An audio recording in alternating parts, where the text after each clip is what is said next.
welcome to the last episode of Season 1 of the AfterWord. We made it. We fulfilled our contractual agreement. Our obligations have been fulfilled. Our sponsors owe us a ton of money now. Oh, yeah, a ton. We made it through the book of Galatians. We finished up Galatians this past Sunday. And so what we want to do on this podcast is look at some other layers from the text that either weren't covered in the sermon or maybe weren't covered as extensively as they could have been. And we also want to see, what do we see of God's glory here that raises our affections, our love for our good God. So that's our aim. But before we get going, we're going to start with a question. Vince, you have a question this morning. Question. It's convenient that this is our question because we are sitting in a room that's about 35 degrees. Eric has gloves on. He has gloves on, a scarf, a hat, a winter jacket. Yeah. Bundled up. Sissy. I don't like Richard calls him a sissy. Here's our question. The question, just to get to know us a little bit, and I'd like to hear this too, is what is your favorite season and why? So you all answer. I'll be last since I have to think about it. What is your favorite season and why? I'll go. Can I go? Hit it. This was a no-brainer. It's fall. It's always been that way. I love the change of leaves and the way aspen trees change their colors. I even love just the smell of it. I love the smell of the soil. It's a fall smell. And it's getting cooler, and you're getting away from the heat, and there's just good stuff. So, there you go. I thought you were going to go theological on us. The fall. The fall was your favorite season. That was a lousy season. That was a life. lousy season. The fall. Yeah, for me, my favorite season is not right now. This winter is, I'm ready for spring right now.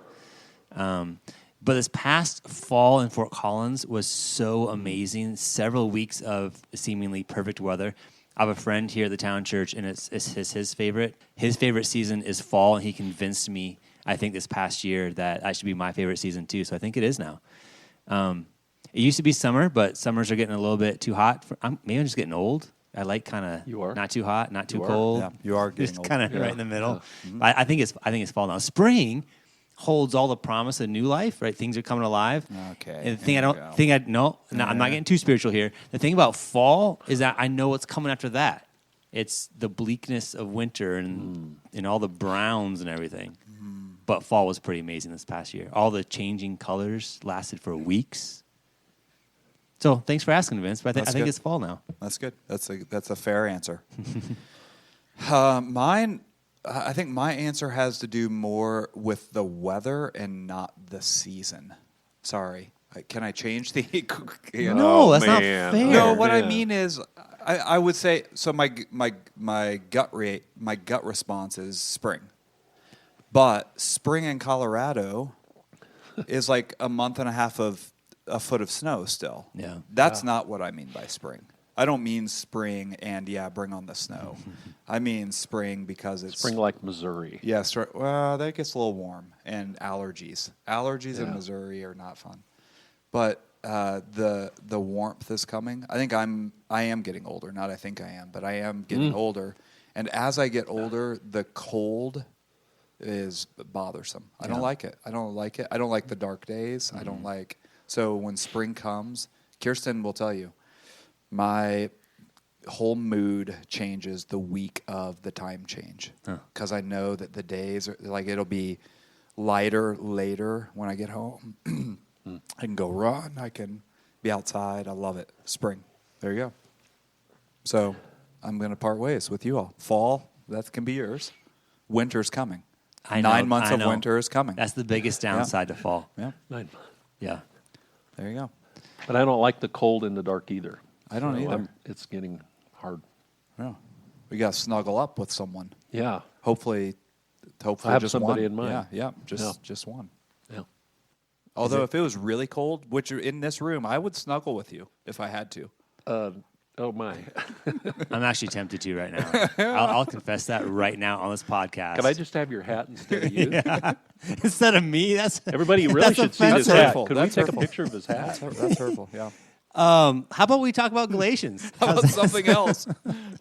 Let me read. You Actually, want me to read Richard, it? I have it. I you got it have right here in Yeah, front of me. please do. 11 through 18. All right. Chapter 6, 11 through 18. See with what large letters I am writing to you with my own hand.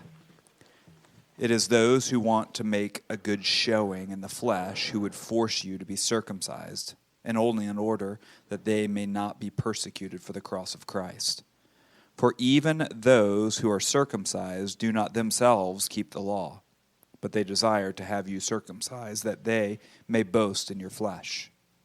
But far be it from me to boast except in the cross of our Lord Jesus Christ, by which the world has been crucified to me, and I to the world. For neither circumcision counts for anything, nor uncircumcision, but a new creation. And as for all who walk by this rule, peace and mercy be upon them, and upon the Israel of God. From now on, let no one cause me trouble, for I bear on my body the marks of Jesus. The grace of our Lord Jesus Christ be with your spirit, brothers. Amen. Amen. It seems like it's just closing prayer now. That's good. So we have a couple questions that we would like to talk about this morning, but I think how maybe we could start is something that I found in my study that, well, it actually made it into the sermon, but I didn't actually say it. It was when Paul says here in verse 14, he says, "But far be it from me to boast except in the cross of our Lord Jesus Christ." And the what's translated as "but far be it from me" is this phrase that he also uses in chapter 2. In chapter 2, he says it's translated as "certainly not." Let me see if I can find it really quick. Yeah, it's verse 17 of chapter 2. He says, "But if in let me try that again. But if in our endeavor to be justified in Christ, we too were found to be sinners, is Christ then a servant of sin? Certainly not." That phrase is the strongest possible way that Paul could put it. It's often translated as "God forbid," or "certainly not," or "far be it from me." It's Paul expressing something in the most strongest possible terms. And so even here we sense the passion of Paul dripping from his words here, saying, "Far be it from me that I would boast in anything except for this instrument of Roman torture." It's really, really shocking to read. So, Hey, Eric, is boast kind of like we would think of it as a real prideful, I'm boasting that I'm really good at something, or is there a good element to it, maybe? yeah, I mean, the word itself, I don't remember if it has, if it has a good twinge in the word or not. I think it goes back to the context. So I believe 1 Corinthians 5, Paul uses the same sort of language. Yeah, he does. He says, for example, verse 6 of 1 Corinthians 5, he's talking to the Corinthians, "Your boasting is not good." And then he goes on to say, let me see if I can find it. I can't find it. So I'll see if I can find it later, where Paul has similar language saying that he's going to boast only in the cross of Christ as well. So it's the same word, and it can go negative depending on context. This is my understanding, or positive depending on the context. So it's not this prideful, "look at me, I'm boasting in the cross," but rather the cross is the only thing that I hold dear, just like the false teachers were holding really themselves dear and what they could or could not get out of their false teaching. Which is why the strength of the word that he uses, "by no means," or "far be it from me," is, I think, even more profound. That he's setting that as far away from himself as he possibly can. I think that's where Paul uses that same word, I think, in Romans 6, where he says, "What shall we say? Should we continue in sin that grace may abound, or grace may increase?" And he says, "By no means." Yeah. I had a professor. Sorry, this may push our podcast into explicit. I had a professor in college say it's as if Paul is saying, "Hell no, no way would I do that. There is absolutely no way that I would move in that direction." Is strong. I mean, it's a strong wording. So, but that's how much he cares about the cross of Christ, that he would boast in nothing else but that. Yeah. Wow. Yeah, Richard and I were talking a little bit earlier, even just looking at the book of Galatians as a whole, since we're done studying as a church now, at least through the sermon series. And I think that's one of my big takeaways, is how Paul, throughout this book, has been talking about things that are pretty foundational to Christianity, but he says in such strong language and in such stark contrast. He uses language like this, God forbid, far be it from me. And then he has these contrasts between life and death, and the flesh and the spirit, and false and true, about fundamental gospel issues that has been really helpful for me as we've been studying through it. I don't know if it's just because it encourages me in some of the basics, I guess, of the gospel, and yet at the same time, it's not just basics. Like, I am growing in my love of God because of the things that Paul writes about here in Galatians. There are things that we probably hear when we first become Christians, but having Paul talk about the way he's talking about it has been really helpful. Yeah, it shows the pastoral nature of Paul. He loves these people. Yeah. He loves them a lot, and he's willing to say some hard things and say them with the kind of force needed. I've only been here for the last 4 or 5 sermons in Galatians, and I remember, I think I preached the first 2. I think maybe that's all. But I remember the very first one, verse 6, where he says, "I'm astonished that you're so quickly deserting him who called you." That wording, astonished.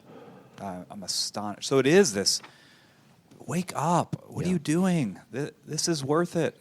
Let's boast in something that matters. You know, that appeal. Yeah, and it's about something that has tremendous consequences. It's not like, let me shore up your theology a little bit, but rather the path that these false teachers are heading down leads to eternal damnation. Yeah. Yeah, it's the same kind of warning that you get from the author of the same feel as the author of Hebrews, that this shipwreck of faith, and you've quickly deserted and abandoned and drifted. Yeah. Let me ask you guys. So he's saying that the only thing he would boast in would be the cross of our Lord Jesus Christ. And he seems to answer, or why that is, by which the world has been crucified to me and I to the world. So what do we mean by being the world has been crucified? So the world was crucified to Paul, and I was crucified to the world. It's like, unpack that for me, our listeners.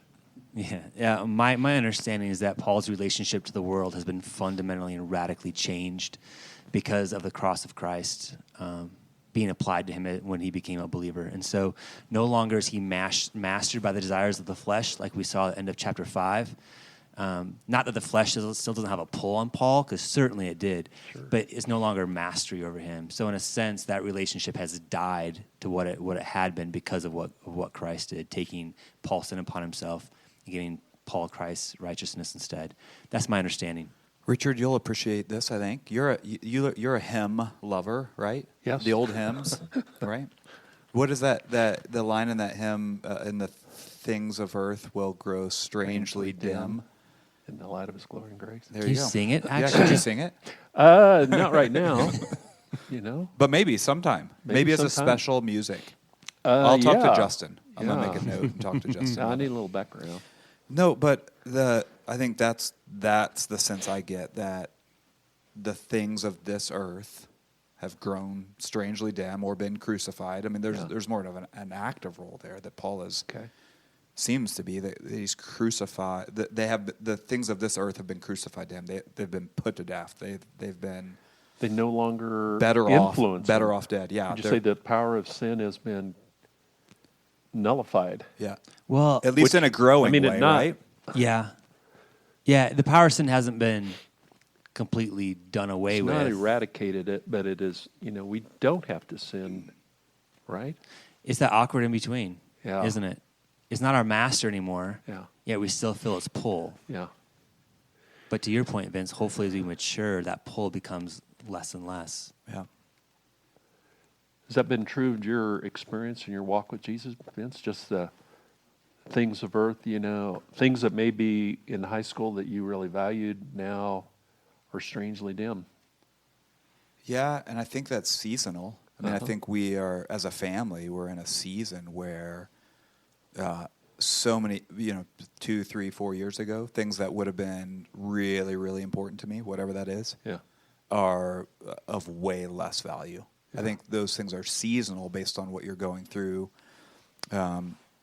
in your own family, in your own Yeah. life, whatever that is. Yeah. And I think that's good. I mean, there have been some beautiful things that have come about in these last months that I would have never chosen, but here they are because of what we've walked through, and the things that were of such importance are just not. Who cares, right? Yeah. And I don't mean that in an apathetic way. I don't mean like I don't care anymore, but just Reprioritization. yeah. Is that it? I didn't say it quite well. Yeah, Different it hasn't been perspective. intentional though. I mean, it's not one of those things where I've sat down with a journal and I'm going to write out the things that are of most importance to me this year.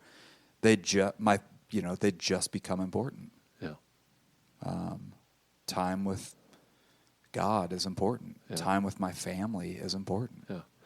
So some things really become important. Some things that used to be important are not so important. Yeah.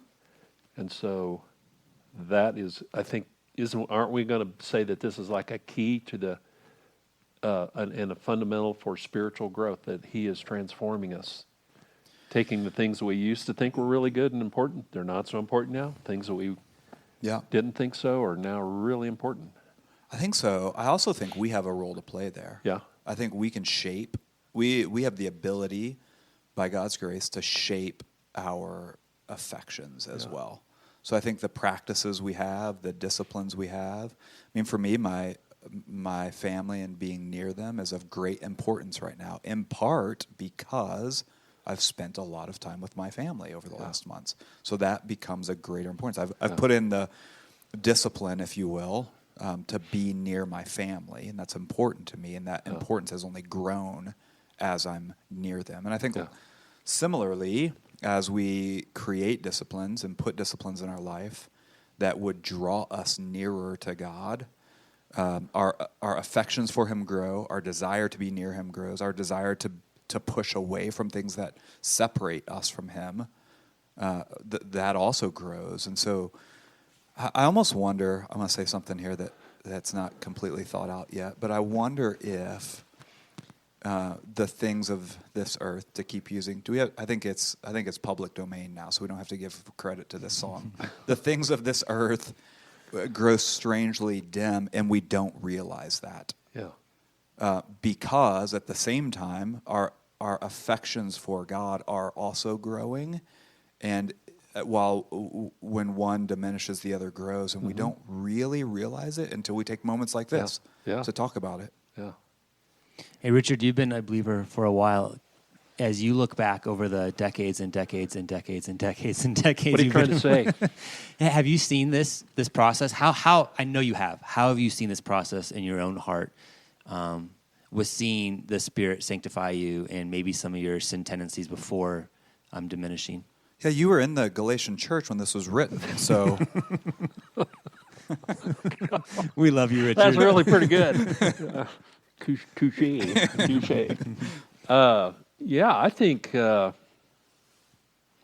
lot of what Vince was saying there, I mean, when you become a Christian, all your values are turned upside down. All your priorities are in flux. And not overnight. It happens over a long period of time, and he changes your desires, but also it's developed through disciplines, spending time in the Word, hanging out with people that are good examples of the faith, and you learn from them. That's why I hang out with you guys, because you're so influential. I want to make sure I glean everything I can before I depart from this world. So I'll give you a real practical one is I grew up in Steamboat, and I grew up skiing, and I love skiing.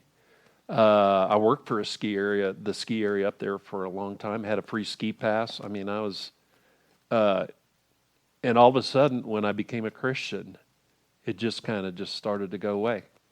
And every now and then, What started to go away? this desire for yeah. skiing, Yep, and okay. it was not a priority. Got married, and I was on a path of following Christ, and those priorities were much more important. Even though skiing is okay, it's just not that big a deal, and that has faded away. And so, I was looking at one of my grandson's skiing videos, and it looked really neat, and I have no urge to go out and go skiing right now.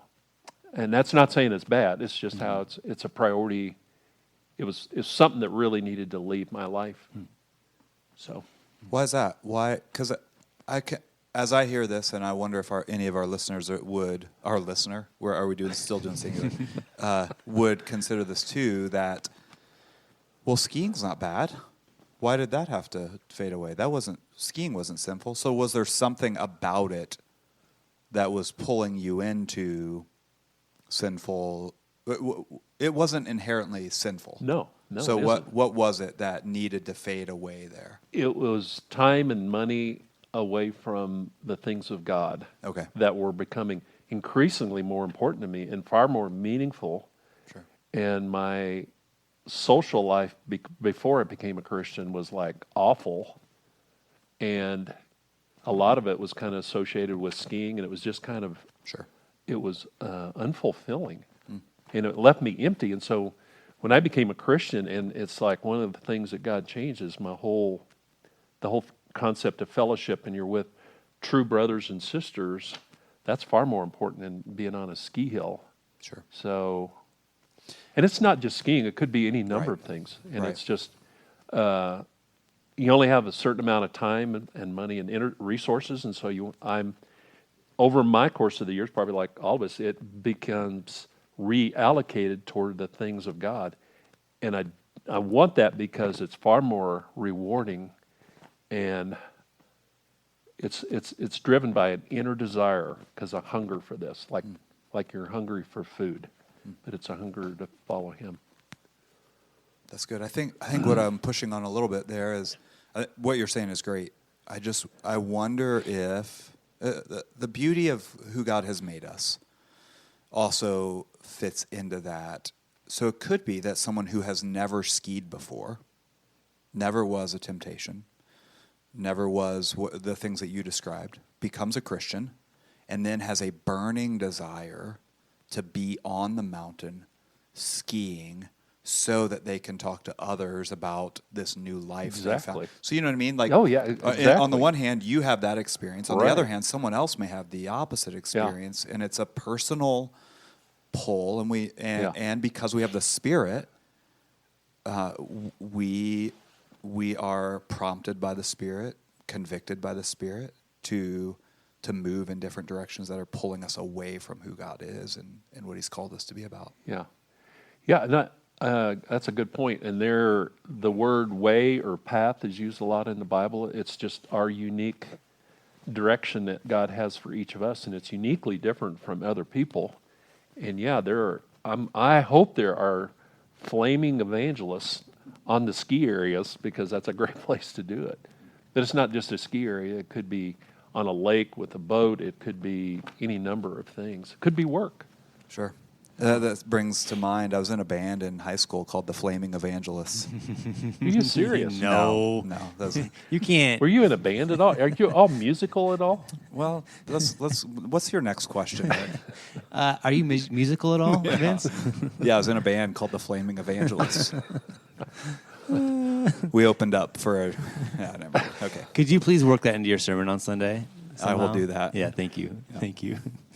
A picture would be really good. Yeah.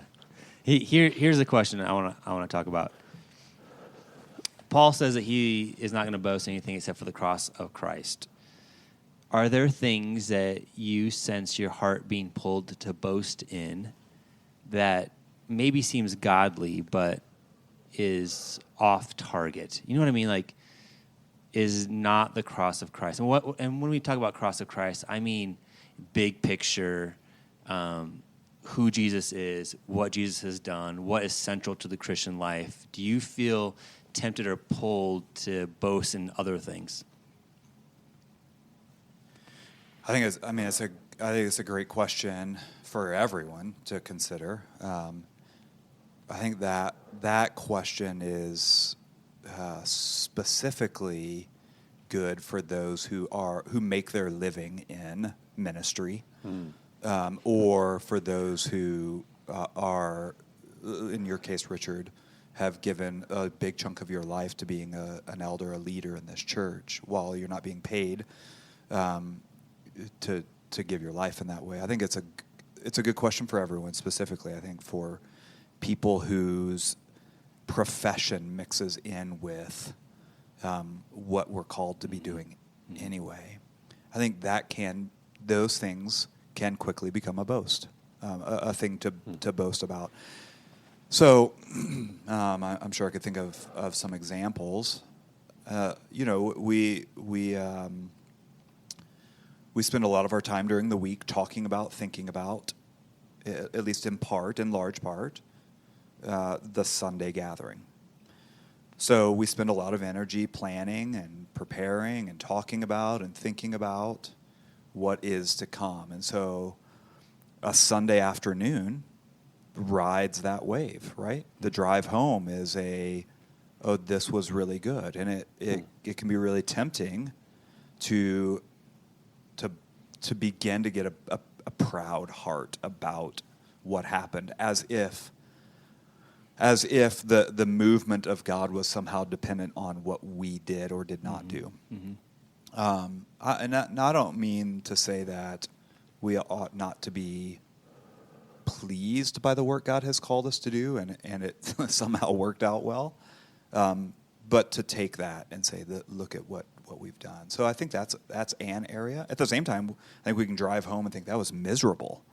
But even still, isn't that? I mean, we're saying that was miserable because of this, or this, whatever that is, and that was human focused as well.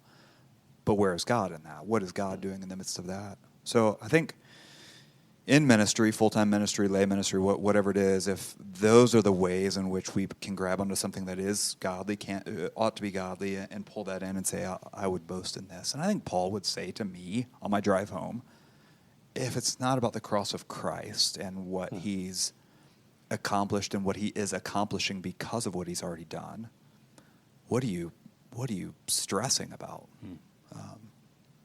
It's a constant heart check, I think. What about you, Eric? Are you just too cold to answer anything right now?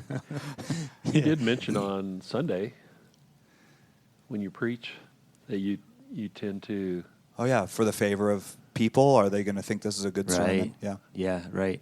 And there's there's ditches, isn't there? Because you want it to be a sermon that's intelligible, well put together, but it can start to slide into, rather than it being intelligible, well put together so that we see more of God for who he is, it can slide into so that people think I'm a good preacher or my stock goes up somehow within the church. That's a really slippery thing for me. It's something I have to pray.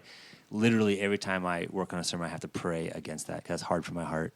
And in the context here of Galatians 6, it's contrast with the false teachers who are all about themselves, really, and how their false teaching and what they're doing reflects back on them, either to avoid persecution or to have their stock rise in other people's eyes. And for me as a people pleaser, that is a common motivation in what I do, and especially tricky in ministry, like you said, Vince. How I view myself, and how I view this is better. How I feel about how things are going is largely tied to how I feel like I am doing. Numbers, conversations, relationships, whatever that is, and then, like you said, either feel good or bad about it, rather than what Christ has already done is currently doing. So even in the really hard seasons, Christ is still working. Even in the seasons where I'm not doing a good job for whatever reason, Christ is still working. But it can be really hard to parse that out the kind of taking the negative things, which if I'm doing a bad job, I need to do a better job. But even in the middle of that, taking the negative things and still saying, yeah, but I can still have confidence or still boast in or still be primarily focused on Christ rather than focus on the job that personally reflects back on me. So I probably didn't say that the clearest, but I definitely feel that tension often with my work and what I do or don't do. It's hard. It's a hard pull. Yeah, and what are some examples? It may be helpful because not everyone who listens is in full-time ministry or even involved at the capacity of what you're involved in, Richard, or others. So what are some examples of like daily home, work, hobby, life, where that comes in? I think of just home life. I think of it's interesting. I think we're really quick to take credit for the successes, and really quick to blame where there aren't successes. So I really want to disciple my boys. I want to show them Jesus and train them up in the way they should go. And when we see little glimmers of success there, we're like, hey, look at that. Look at what we did. We put some things together and we did a good job there. And if we see something in the other direction, we think, wow, man, they're a product of their cultural environment. What's going on in the school or something, and so we're quick to shove it off on someone else. So I think, but that is an area to boast, right? So I think that's an area. Anything else come to mind outside of full-time ministry where we would boast in something other than the cross of Christ? I think it could be in just about any area of your life where you want to look good, you want to be recognized as having done something good. And so in the summer, I'm in this hiking group, and I'm not exactly in great shape, but if I could climb Hans Peak, good grief, Longs Peak, I'd probably kind of guess what I did on Saturday, and I think you just seek that out. You just seek recognition. You want to be noticed. You want to be important in the eyes of people. And sometimes it just happens. You're not even realizing it's happening, Yeah, and I think this is one of the beautiful things about this really hard season we've been in as a church this last year is it's stripped away for me the different things that I could credit that we've done for God than to grow us spiritually. So it's been a tough season, as many of us know, and yet God is still growing us in different ways. I can't go and point toward because we did this, and this. I mean, it's been stripped away to a large extent, and so I think out of God's kindness, He's growing me in this. So I can't point back at myself or the staff or conversations we've had, or strategic plans or something. God just graciously has been doing what He's doing. So I think I'm learning it, but partly because it's being forced upon me. And I mean, there's some good there, but it's also hard. Yeah. This is going to sound extremely elementary, but it just hit me, and I think it's a good reminder for all of us. When we boast in anything other than the cross of Christ, isn't that, I'm asking the question really of you two, as we think about the book of Galatians, when we boast in anything other than the cross of Christ, isn't that an unbelief in the gospel? So to put it, it's a belief in the false gospel. It's a sin. Yeah, we're leaning on a false gospel. Yeah. So it's interesting that Paul ends it up. I mean, that's not even an instruction, but it's more of like this. I'll boast in nothing but the cross of Christ. And here we are asking this question hundreds of years later, and it's a false gospel. Any boast outside of that? Yeah, for me, I think it's often a confidence in something other than God's goodness and grace that something else is going to provide for me, or I don't know, be there or provide transformation or put stock in something else. And I'm not saying like don't still use your brains, don't still plan. Like I'm not saying that.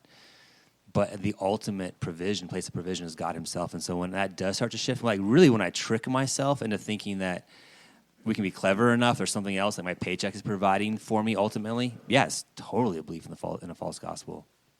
Right, and I was thinking about that, Eric. You brought it to mind for me when you were talking about the hard season we've been in as a church. Mm-hmm. I mean, if we were to write a book on this is how you see the work of God, no one would write this book, right? That we've walked through the tragedies, we've walked through the hard things, we've walked through the broken relationships we've walked through, but all of them, like you said, have stripped away a piece of the things that we would grab onto as successes.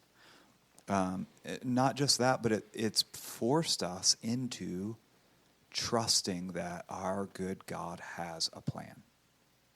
And we may not know what that is, but his ways are way beyond ours, and he is moving and working in spite of what we're experiencing or what we think we can offer to the solution.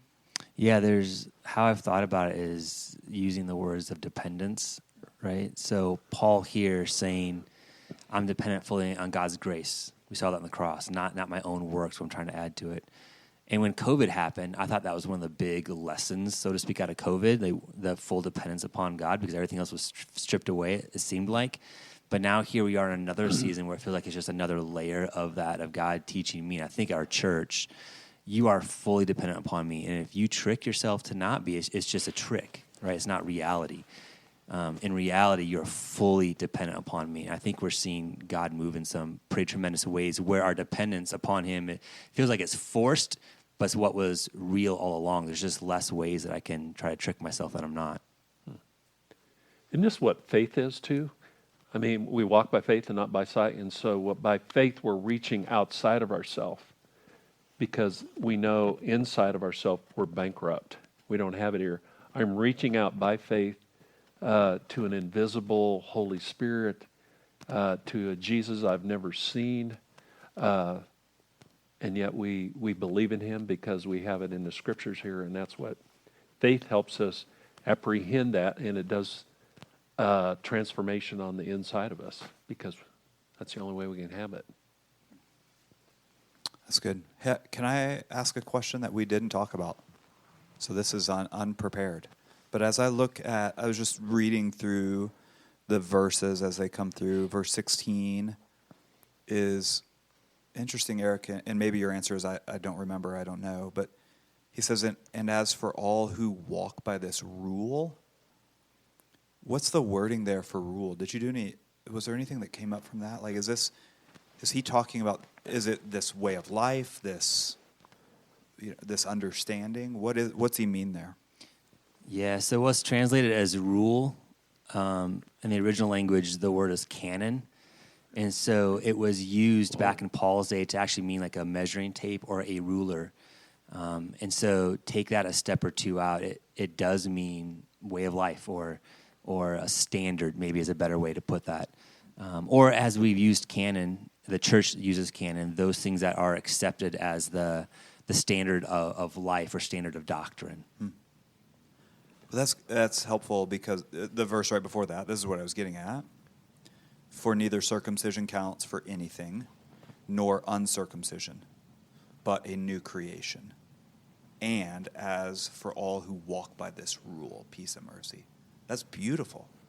Like this has nothing to do with what you can or cannot do. It has everything to do with the cross of Christ. And if you're able to if you do walk by that rule, that way of life, peace and mercy on you. That's beautiful. That's the way I want to walk. Yeah, I agree. It is beautiful. Some of the commentators noted that it's a conditional, right? This peace and mercy is to those who walk by this rule. So if you walk by the rule, if you don't, Paul's not commending peace and mercy to you. And in chapter 1, there's a similar conditional, I don't know if I can find it right away. Yeah, it's hard to turn pages with thick leather gloves on. I probably shouldn't have mentioned chapter 1 because I won't be able to find it soon enough. I think here in verse 9, he says, "As we have said before, so now I say again, if anyone is preaching to you a gospel contrary to the one you received, let him be accursed." So that's the opposite. negative. Yeah. That's right. Yeah, it's interesting. Isn't it amazing? The Bible and the words that are there are. I mean, that was very insightful. Just to know it's a standard. It's. I kind of wish, I was telling Vince this morning, I was telling you, Richard, that we actually had a full morning, like a full sermon just on this passage. There's so many layers here to pull out. I want to ask, one more question, and then we'll ask our normal last question. Here's my question here. We talked a lot about how the false teachers was really focused upon themselves. Paul's focused on the cross of Christ, which implies a dying to self there, that Paul has been replaced at the center of his life by Jesus and what he accomplished on the cross. Do you guys have any, in your experience, any sort of practical ways that dying to self works out? I know it's a general thing for life in general, but that can also be kind of hard to put your finger on. Are there particular places that you have really noticed this dying to self that you've needed to do in your own life?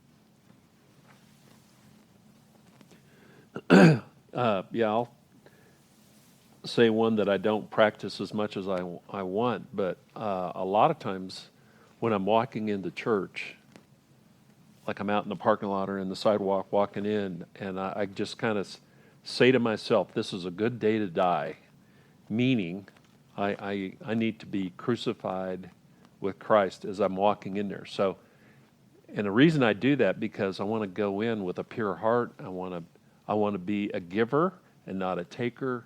I want to love and not try to take love or things like that. I want to be, as much as my maturity level could ever have me, be like Christ, walking in there, be a Christ-like person when I walk in, and I could be that to whoever I come into contact with. It's a good mental conditioning for me. Yeah. I'm not saying I'm perfect, so when you see me on Sunday, I may be, cranky. So we can just remind you, Richard, yes, this was your day to die, and you did not. It's a good day to die, Richard, isn't it? Yeah. You're going to have some good accountability now. Yeah, that's right. No, that's helpful, Richard. Listener, listen well to that. That joke is never going to get old. Richard is a man to look at and model. He has lived a life. Well, hey, it is. You're a sinner. Thank you. Or should we say you sin? And I'm so a saint who sins occasionally. Yeah, right? Mm-hmm. Occasionally. I think Quite you're giving often. yourself your little credit there. Yeah. But, confessing your need and just confessing that aloud as you walk in, I think is really helpful. That's a good practice. I think similarly, it's those reminders. I almost have to speak them to myself as well. I've a long time ago committed to memory with a group of other people, Philippians 2, and I think that has become a mantra in my mind of what it looks like to put to death, to use those words, put to death myself, that I would consider Christ and his humility, that he humbled himself by becoming obedient to the point of death. And maybe there's been a time or two that I've humbled myself, but not to the point of death. Yeah. And so to keep that in mind, I think is helpful. This is when I was preaching more regularly, I would spend, those minutes, seconds right before stepping up to preach, to say out loud. So if you see me mumbling off in the corner, this is what I'm saying. This is not about you. This is not about you. This is not about you. Yeah, it is good. I think in part because my heart leans in that direction. I need to keep telling myself, this is not about you. This is about the one you're proclaiming. But it's those constant reminders that sometimes we need to speak out loud. Yeah. It's a good day to die. I'm going to remember that. I'm going to put that. It's from a movie, actually, an old movie. No. Yeah. What movie was it? What movie? Here we go. Little Big Man. With Dustin Hoffman in it, I think. It was one of the early ones. I bet he wasn't walking into church when he said was that. not. Yeah, but it was a Not. different scenario altogether. Yeah, it Yeah, is. okay. And it wasn't about him. It was a He was saying it was a good day for someone else to die. well. Yeah, for me, it's very similar to yours, Vince. The words that make sense to what my heart does. I've shared this before, but trying to prove something to myself, right? Like I'm trying to prove that I'm X, Y, and Z, good at X, Y, and Z, or capable of this sort of thing. And so I'm actually praying the same thing, that my motivation would not be trying to prove something about myself and what I do, but actually desire to see what God is doing flourish for God's sake, for God's glory. I mean, I know that sounds trite, but that's a real battle in my heart often. So I often pray that. Yeah, and I mean, we're talking about things we're doing or praying, really. All three of us have talked about that. There are ways that we would physically put aside things that would stand in the way of us seeing more of God. So I don't want to discount that. It's not just, hey, we're going to pray and hope that God works, but there may be a putting to death of something. Mm-hmm. This is something that stands in my way. I have to get rid of it. Yeah. I have to stop doing that. I have to, whatever that is. And those things, to speak the words of Galatians, those things are not so that we would gain favor with God, mm-hmm. but so that we could be near him. Yeah. And so there are physical, practical ways that we would put to death things also. I want to be careful not to say there are physical ways that you could put to death something, because I don't want everybody to go out and put things to death. But practical ways to set things aside that may be seasonal and we may need accountability on. Mm-hmm. Hey, I'm trying to put this away. Would you help me? Mm-hmm. Yeah, I definitely don't want to communicate through our study through Galatians that those things don't matter. And we know it's the Spirit working in us, but there's still things that we're called to do that just may make sense to do that are practical and accountability, and maybe certain movies you don't watch anymore, or whatever it might be. That still has value in it. Skiing, right? Skiing. To use Richard's example, yeah. Like that was something practically, physically for him that it was best for him to put aside. Yep. That's why community is helpful, isn't it? We need people alongside of us to help us to have the strength to put those things aside or point out things to us. Yeah. I'm going to ask our last question here. Let's look at Galatians in general. Since we're done with Galatians, what in Galatians in particular has helped to raise your affections for our good God?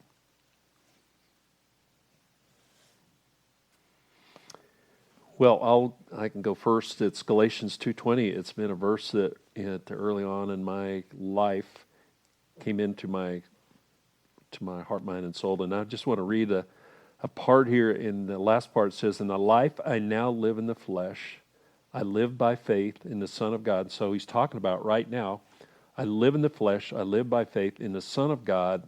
And then the tense of the verbs change, who loved me and gave himself for me. So I live now because of the finished work of Christ on the cross.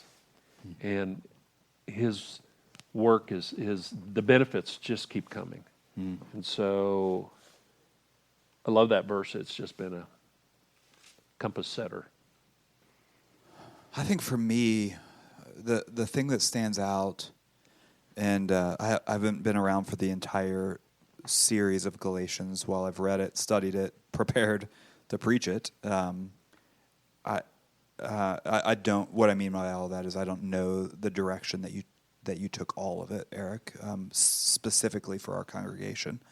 But I think the things that stood out for me in the weeks that I was here and my own reading, and something I don't think we grab onto enough, is that we actually have freedom as followers of Jesus. I think so often the world looks at Christianity as a set, and it creeps into my own heart, and I believe it at times, that the world looks at Christianity as a religion that sets up a bunch of boundaries for what we cannot do. Mm-hmm. And Christ has come to fulfill those things and to give us freedom to live joyful lives in his presence. man, I want to grab onto that as a people, as a church, that we should have joy, even in seasons like this of grief and of tragedy and of hard things. Those seasons are there. I'm not saying shove them aside and replace them somehow with some fake joy, but even in those seasons, we can have joy that we know a God who's been near us and has given us freedom to honor him in skiing or not skiing, and on and on. Why do you hate skiing so much, Richard? I'm just kidding. That's actually our push to get people here on Sundays. Stop skiing. It's sinful. Be here on Sundays. Not really. Don't listen to that. No. Yeah, he didn't mean that. That was really good, Vince. The freedom part is, who wouldn't want that? Yeah, So- for me, this won't be a surprise because I talk about it all the time. God's grace has been what the primary thing has been emphasized to my heart throughout Galatians, probably for lots of various obvious reasons. It feels really maybe elementary or something that, God is gracious. But Paul seems to have driven it to a deeper level in my heart, because maybe this is the contrast that he has throughout here. Maybe it's because he talks so much about what's been given to us as a result of God's grace that we couldn't work for and we didn't work for, but are ours anyway.